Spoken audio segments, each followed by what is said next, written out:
Thanks for staying tuned to STL Live. I'm Sarah Thompson, and I'm joined by Laura Cannon-Singer from St. Louis Help. You guys do such really, just really wonderful work here. I want to kind of get into the details because I want to get some scenarios of when people can use the services that you provide. So you might be caring for someone at home. They might go into a nursing home, and you have wheelchairs, you have certain beds. We're talking about that type of home medical equipment, is that correct? We're talking about every type of home medical equipment device except for oxygen tanks, because we're not licensed to handle those, and any kind of medications.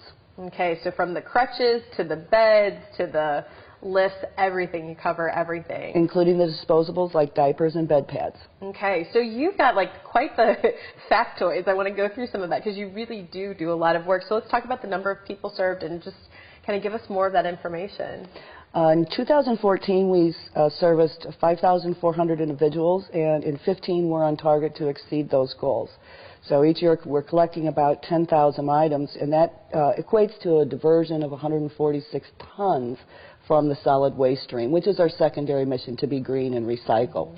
Of those 146 tons, approximately 42 tons are broken down and recycled, items that are just not usable or in too much need of repair, and that includes metal, aluminum, excuse me, power equipment batteries, cardboard, the damaged wooden canes and crutches. Those are recycled actually into component materials for building. And you have a lot of partners and volunteers that you work with on the refurbishing side of this, because a lot of these things might need to be refurbished. Is that correct? Can you tell me about some of your partners that you work with? We have 60-plus wonderful volunteers. We have people that help us do mailings. We have people that repair wheelchairs. We have people that clean hospital beds. Anybody that wants to volunteer, we will find something for them to do that they will enjoy, because it is really a fun thing to see people's face when you hand them something and they don't understand the word free. They think it's a trick. They think the floor is going to open up and alligators are going to eat them, but it really is free. We will loan it to you as long as you need it. There is no time limit.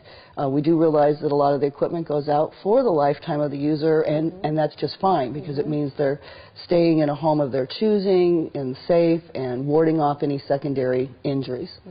And we should probably point out that it doesn't seem that you have any financial criteria, which is very different, because there's a lot of things out there where you need to meet a certain need level, and that's not the case with you. Is that correct? By the time people get to us, they've been told no, no, no, and no. We try not to put any more roadblocks. We don't need a physician's referral or a nurse's referral. We don't need to see proof of income. If you need it and we have it, and we're not also limited to the St. Louis community. If you can come over from Illinois, we've had somebody come from southern Iowa, southern Missouri. If we have it and you can get to us, you may borrow it. And do you work with other nonprofits in town? We do. There are a lot of times items that are donated that we're not legally allowed to distribute, such as insulin needles, surgical instruments, prosthetic limbs, arms, legs, orthopedic braces for backs and necks.